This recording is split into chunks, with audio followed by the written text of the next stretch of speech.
are up here in the highlands of Jalisco, in between Arandas and Jesus Maria. I'm with Carlos Camarena, my partner and very dear friend.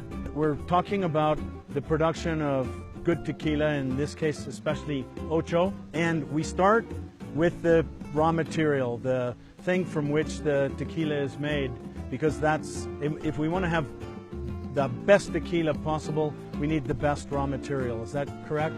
That is correct. And we are right now in one of the fields that belongs to our family. And as you can see in this field, I mean, it is very important where the agave is grown. We can see the natural effects. We can look at the earth. We have very red earth, which is filled with iron.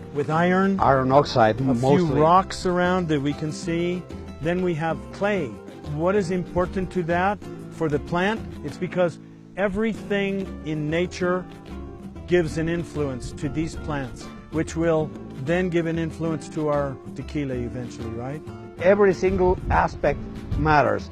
The separation in between the plants, the separation in between the rows, because that will affect the amount of sunlight, the amount of wind, the amount of food that is available for the plant to take from the soil. So every single detail matters in this case. Yes.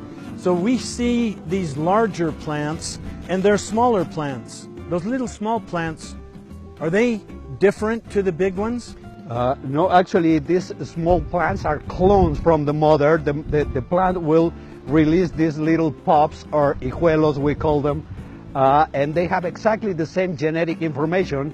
Actually, it was my ancestors back in around 1888 who introduced the agave into the highland region of Jalisco, and they introduced the agave in this area, and as the agave gets mostly reproduced non-sexually through these clones, the plants that we are looking here, we can very fairly say that they are exactly the same genetic information and exactly the same plant that my ancestors introduced into this area 125 years. It is a matter of sustainability on the fact of saying this is exactly the same plant that we introduced into this area.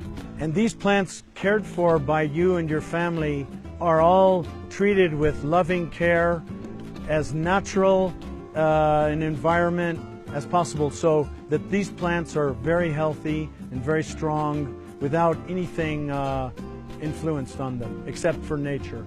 Well, we kind of allowed Mother Nature to do its own job, and the other very important key factor for us, it is in order to produce 100% agave tequila, we only have one raw material, which is this, the blue agave. So if that's all we use, let's make sure that this is good, that this is first quality, because then if you have first quality agaves, it gets very easy to produce first quality tequila.